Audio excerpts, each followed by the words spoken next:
there's plenty of overlap between the tastes of critics and general viewers, there are also areas where they simply don't align, resulting in films which might garner a strong critical consensus only to fall flat with audiences at large.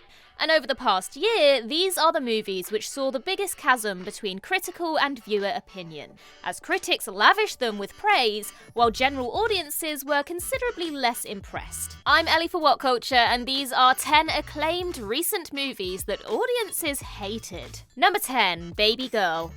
Though Nicole Kidman's new erotic thriller Baby Girl wasn't universally raved about by critics, it nevertheless scored a sturdy 76% on the tomato meter, with even those who were lukewarm on the film generally praising Kidman's terrific central performance. Yet general audiences were decidedly less enamored with Baby Girl, which was marketed as something of a kinky, sexually charged drama, basically a more upmarket, classy version of 50 Shades of Grey. But that isn't really what Baby Girl is. It's a far more grounded and sedate film about power and pleasure that's decidedly less explicit than many likely expected. That would certainly explain why its Rotten Tomatoes audience score currently sits at a paltry 48%. The exact same figure the third and final 50 Shades film got, and landed a mediocre B cinema score. Nothing will make audiences turn against a movie faster than being sold one thing and presented with another, and that's exactly what happened here, even though with the right expectations, Baby Girl is a rock-solid movie.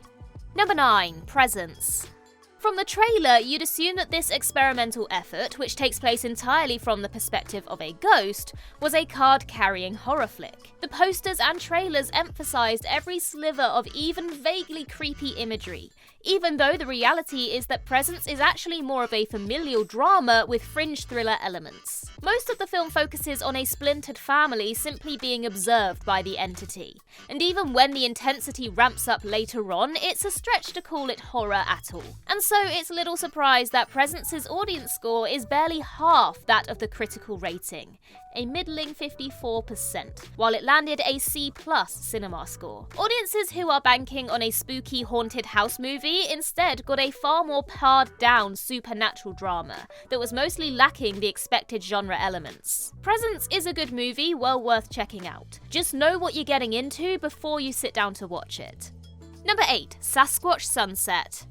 And now we have Sasquatch Sunset, an absurdist fantasy drama starring Jesse Eisenberg and Riley Keough as members of a Sasquatch family living out their lives in the Californian wilderness. Though it had some critical dissent, reviewers were largely positive about the bold, wordless execution of a film in which name actors spent the entire movie grunting while concealed underneath impressive, even genuinely Oscar-worthy Bigfoot makeup. But the audience score was a conversely brutal 31%, with many commenters online calling the film boring and criticizing its pacing. Unsurprisingly, the trailers mostly presented Sasquatch Sunset as a poignant, feel-good dramedy peppered with broad skewing humour, but in reality it's a far more melancholic movie than that, which may have caught some viewers off guard in a bad way.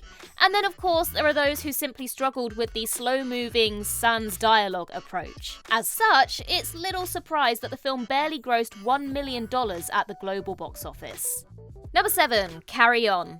The beauty of Netflix's business model is that even mediocre and divisive movies will regularly rack up colossal viewing figures, and that's certainly true of the recent Taron Egerton starring airport thriller Carry On. Critics were generally appreciative of the film's B-movie charms, serving as an oft-absurd throwback to 90s action flicks, resulting in a junky but well-made way to pass 2 hours, basically. But in stark contrast to the 88% critical approval rating, Carry On holds just 51% with audiences, many of whom criticised the script's avalanche of implausibilities and were also less welcoming of the film's overall homage to the high-concept genre thrillers of decades past. Yet because the barrier for entry was as low as pressing the Netflix button on your TV remote, the middling audience reaction didn't make a dent at all. Within barely a month of its release, Carry On had received 160.1 million views on the platform, making it the third most watched English-language Netflix film ever. Number 6, Rumours. The new film from experimental surrealist Guy Maddin is an utterly unhinged comedy horror in which various world leaders meet up at the G7, only to find themselves lost in the woods as supernatural dangers encroach upon them. Rumours premiered at the Cannes Film Festival last May to solid reviews and went on to settle at 75% with the wider bodies of critics. But for regular punters, it didn't go down smoothly at all. Rumours has a mere 28% approval from general viewers, who presumably were drawn to the strong cast led by Cate Blanchett, Charles Dance and Alicia Vikander, as well as trailers which heavily focused on the film's more outrageous horror elements. In reality though, there are some long, talky stretches between rumours' outlandish genre moments, with a common complaint among commenter reviews being that the film is, quote, boring. For any of Maddin's fans concerned that he turned mainstream by roping in such a distinguished cast, that clearly wasn't the case. Number 5. Kinds of Kindness. Though black comedy anthology film Kinds of Kindness was the worst reviewed of Yorgos Lanthimos' major projects, it still settled at a respectable 71%, with many praising its ambitious execution and the stellar performances from Emma Stone and Jesse Plemons. Audiences en masse weren't quite having it though, with the audience score sitting at just 49%, a steep drop from even Lanthimos' most polarizing prior efforts such as The Killing of a Sacred Deer and The Lobster. This may be in part because Kinds of Kindness has a more nebulous premise and vague thematic through line, while the various characters played by Stone and Plemons are also trickier to nail down. Couple this with a testing 164-minute runtime and the general sentiment that it's one of the filmmaker's weaker films, and it's not terribly surprising that general viewers were less patient with and appreciative of it than critics. Number 4. In a Violent Nature.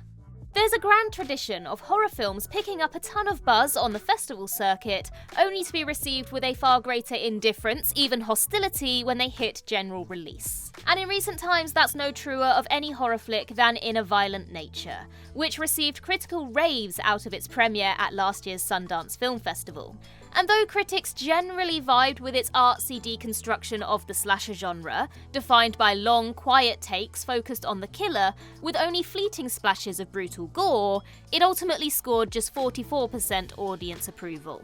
It's hardly a shocking outcome, given that most critics were a little more aware of what they were getting into ahead of time, while the trailers for In a Violent Nature played up the ominous vibes and violent murder, focusing less on the film's patient pacing. And if we're honest, the film's slow cinema style was always bound to be divisive anyway. It's just not something all types of horror fans were ever going to enjoy. When the recently announced sequel is released though, audiences should be a little bit more aware of what to expect going in. Number 3. Between the Temples.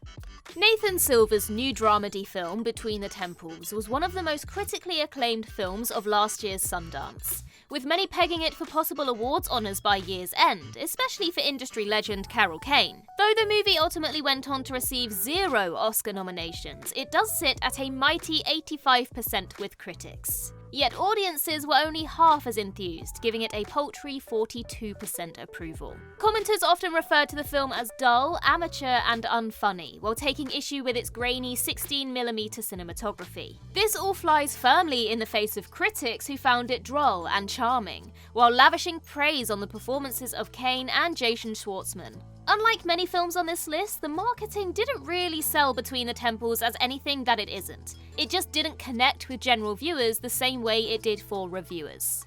Number 2. Amelia Perez. There has been no wider gulf between critical and audience opinion this past year than with the exhausting saga of Amelia Perez, which was widely lauded following its Cannes premiere last May and currently sits at a decent 73% critical rating. But the general audience response following its Netflix release last November can't even be called polarizing. With an unfathomable 18% audience score, it has been firmly rejected by viewers at large. Amelia Perez has proven controversial for its depiction of both trans people and Mexico as a nation, while the merits of its musical elements and performances have also sparked much debate. And this is without getting into exterior factors such as lead actress Carla Sofia Gascon's bevy of offensive tweets which were unearthed mere days after Oscar nominations came out. It's basically unprecedented for for a Best Picture-nominated film to receive this much scorn from general audiences. And if it had gone on to win the Best Picture Oscar, as some believed it would surely have beat out Crash and Green Book to become the most unpopular winner of the last 25 years, if not ever. So maybe it's a good job it didn't win. Number 1. Christmas Eve in Miller's Point. It's not unfair to say that Christmas-themed movies need to clear a pretty low bar in order to hit with audiences. But last year's ensemble holiday comedy Christmas Eve in Miller's Point landed as a cinematic hunk of coal for most. Though trailers for the film presented it as something of a warm, fuzzy, nostalgic ode to holiday gatherings of years past, ham-on-rye filmmaker Tyler Taormina actually made something a little weirder and trickier to quantify. Critics were largely enamored by Taormina's left-field, firmly indie take on the Christmas movie, though general audiences expecting a conventional cozy romp were left bewildered by the thin sketch of a plot, slow pacing, and roster of characters they perceived as annoying, resulting in a savage 30% rating. Compare this to the critically reviled recent Christmas blockbuster Red One, which inexplicably landed a 90% rating with audiences, and it's clear that viewers hunkering down for a seasonal comedy generally don't want to be surprised with something different.